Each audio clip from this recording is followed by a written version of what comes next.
Hello guys, this is Neha from Shikshalaya.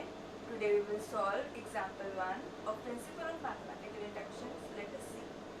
There is a first example of principle of mathematical induction.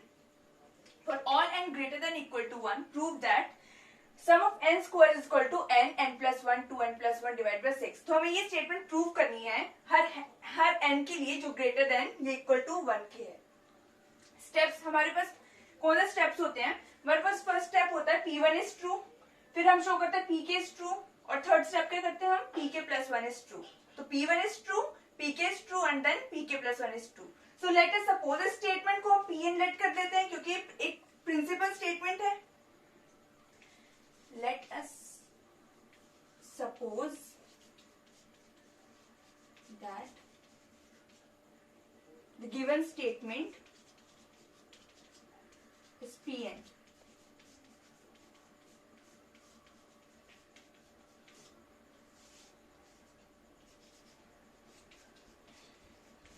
अब हम assume करेंगे let us suppose it is true for Pn. तो हम suppose करेंगे कि ये true है Pn के लिए for n is equal to 1. अब हम P में तो लेफ्ट हैंड साइड हमारी क्या हो जाएगी? Left hand side 1 square is equal to 1, और राइट हैंड साइड हमारी क्या हो जाएगी? अगर हम मैं राइट हैंड साइड में n की वैल्यू 1 पुट करूंगी तो मेरे पास क्या आ जाएगा? 1 plus 1 2 multiply 1 plus 1 divide by 6. तो 2 मल्टीप्लाई 3 डिवाइड बाय 6. तो लेफ्ट हैंड साइड हमारी हो गई राइट हैंड साइड के इक्वल. हमारी लेफ्ट हैंड साइड हो गई राइट हैंड साइड के इक्वल. तो हमने क्या शो कर दिया? That the statement is true for P1.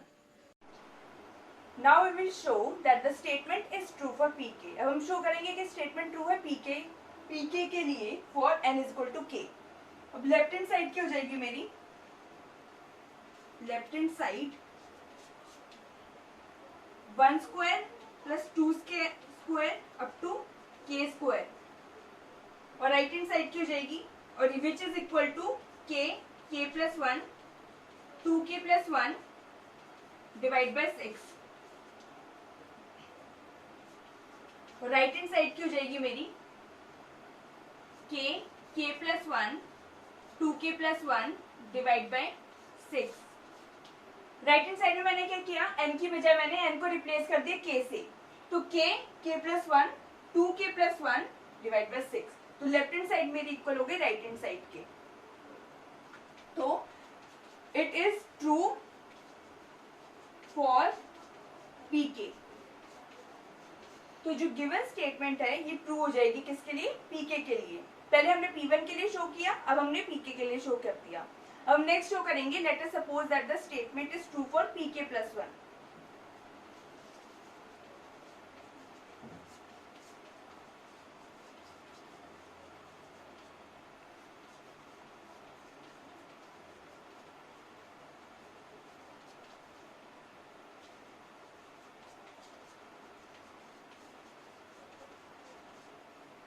हम PK प्लस 1 के लिए शो करेंगे. तो PK प्लस 1 हम स्टेटमेंट कैसे लिखते हैं? K term plus K plus 1 term, K term plus K plus 1 term.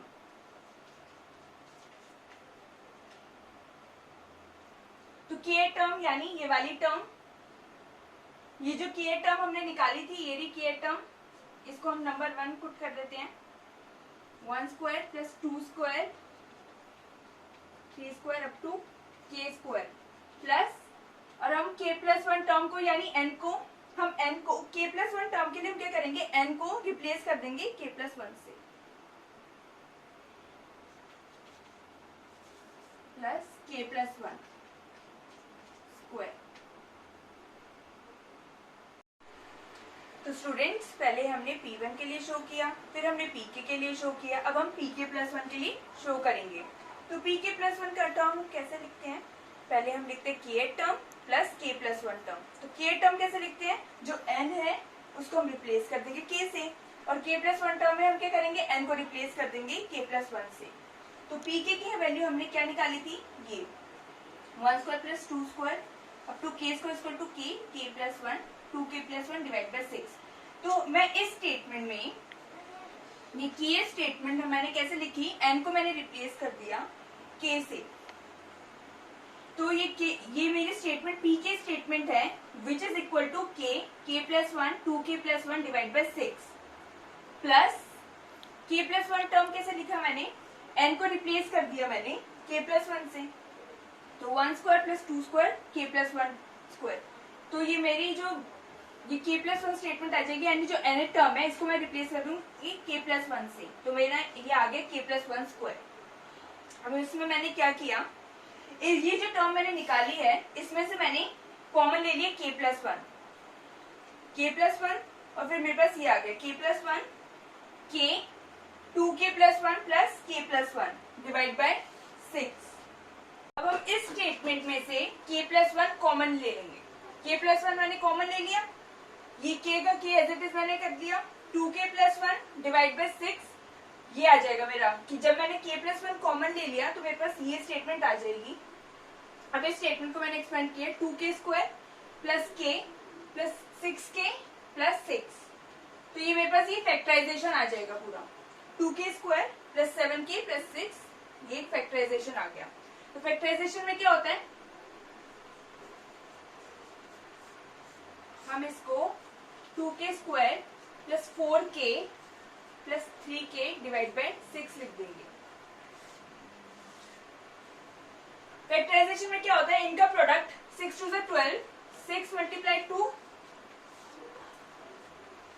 इनका प्रोडक्ट होना चाहिए और इनका सम 7। तो मुझे ऐसे टर्म्स लेने होते हैं कि प्रोडक्ट जो हो जाए इसके इक्वल हो जाए, सम के इक्वल हो जाए। तो मैंने वो दो नंबर्स लिए 4k प्लस 3k। तो हमने ये फैक्टराइजेशन कर लिया था इसको, k plus 1 2k square plus 4k plus 3k plus 6 divide by 6, ये फैक्टराइजेशन हो गया। अब हम इसमें से कॉमन ले लेंगे, 2k मैंने कॉमन ले लिया इसमें से, तो मेरे पास ये कॉमन लेने के बाद ये पूरा टर्म आ गया। उसके बाद मैंने 2k प्लस 3, अब देखो ये फैक्टराइजेशन ठीक तब होता है जब ये चीज ये टर्म इस वाली टर्म के इक्वल हो, तो ये वाली टर्म इस टर्म के इक्वल है, तो 2k plus 3 k plus 2 divide by 6 ये हो गया लेफ्ट हैंड साइड। और हमने राइट हैंड साइड कैसे निकालेंगे, अब हम n की वैल्यू हम k पुट करेंगे, तो k प्लस n की वैल्यू हम पुट करेंगे k plus 1 k plus 1 k plus 2 2k plus 3 divide by 6, तो लेफ्ट हैंड साइड हो जाएगा मेरा right hand side. So pk plus 1 is true, तो हमने क्या शो कर दिया कि pk प्लस 1 ट्रू है। और ये लाइन बहुत इंपॉर्टेंट है, hence by principle of mathematical induction we prove pn is true for all n greater than equal to 1। तो प्रिंसिपल ऑफ मैथमेटिकल इंडक्शन से हमने शो कर दिया कि ये जो गिवन स्टेटमेंट है ट्रू है n greater than equal to 1 के। Now we will solve question number 1 of example 4.1। Prove the following by using principle of mathematical induction. हमें एक क्वेश्चन दे रखा है, हमें इस क्वेश्चन को सॉल्व करना है मैथमेटिकल इंडक्शन की हेल्प से। हमारे पास स्टेप्स क्या होते हैं, P1 is true for n is equal to 1, Pk is true for n is equal to k and Pk is true for n is equal to k plus 1। हमें तीन steps prove करने होते हैं, P1 is true for n is equal to 1, Pk is true for n is equal to k and Pk plus 1 is true for n is equal to k plus 1। तो हमने solve कर लिया।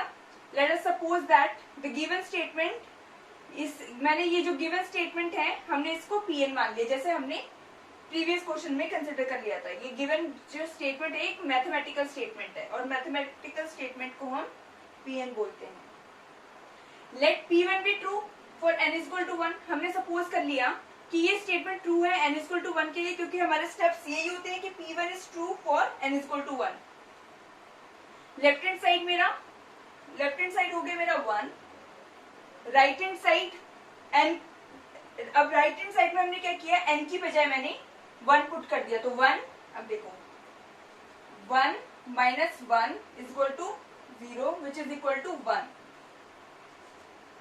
1 minus 1 3 की power 0 और जिसकी power 0 होती है उसकी वैल्यू 1 होती है हमेशा। तो left hand side 1, right hand side भी मेरा 1 हो जाएगा। तो left hand side equal to right hand side, so it is true for P1। तो ये जो स्टेटमेंट है हमारी ये P1 के लिए ट्रू हो गई। Now let us suppose that the statement is true for Pk for n is equal to k। अब हम सपोज करेंगे कि स्टेटमेंट ट्रू है Pk के लिए।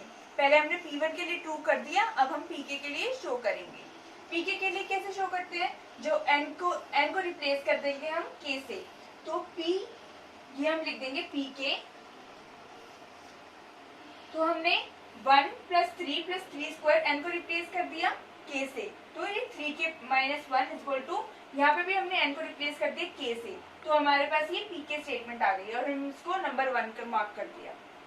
Now let us suppose that the statement is true for n equal to k plus 1। अब हम statement show करेंगे n equal to k plus 1 के लिए। pk प्लस 1 स्टेटमेंट हम कैसे लिखते हैं?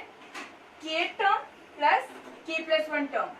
तो k टर्म हमने क्या निकाली है? ये नंबर 1 जो है मेरे पास 1 प्लस 3 स्क्वायर 3k माइनस 1। और k प्लस 1 टर्म हम कैसे लिखते हैं? n को हम रिप्लेस कर देते हैं k प्लस 1 से, तो मेरे पास आ जाएगा 3k। अब मेरे पास ये जो स्टेटमेंट है, इस टर्म को मैं रिप्लेस कर सकती हूँ। ये टर्म मेरे इक्वल है 3k minus 1 divide by 2k।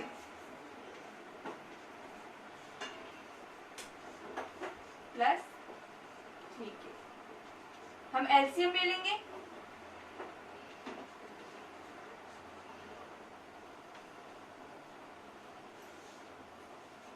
ये बाय एलसीएम हो गया मेरे पास। अभी देखो ये 2 टाइम्स 3k है और ये 1 टाइम्स 3k है, तो हम ये हो जाएगा 3.3k माइनस 1 डिवाइड बाई 2। जब पावर सेम होती हैं, जब बेसेस सेम होते हैं तो पावर्स क्या हो जाती हैं? ऐड हो जाती हैं। तो इनका बेस सेम है तो पावर क्या हो जाएगी? 3k plus 1 minus 1 divide by 2। तो ये मेरे पास आ गया लेफ्ट हैंड साइड। ये हमने लेफ्ट हैंड साइड शो कर दी है। अब हम राइट हैंड साइड शो करने के लिए क्या करेंगे? n को हम रिप्लेस कर देंगे k प्लस 1 से।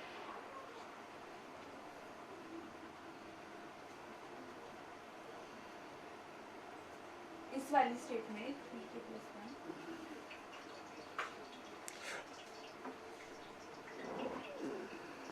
तो लेफ्ट हैंड साइड हो गई मेरे राइट हैंड साइड के इक्वल। देखो ये लेफ्ट हैंड साइड जो है इक्वल हो गई मेरे राइट हैंड साइड के। तो हम लिख सकते हैं therefore by principle of mathematical induction. ये मैं PMI लिख रही हूँ, पर आपको एग्जाम में प्रिंसिपल ऑफ मैथमेटिकल इंडक्शन लिखना होगा। By principle of mathematical induction, the statement Pn is true for all n belonging to n. Thank you.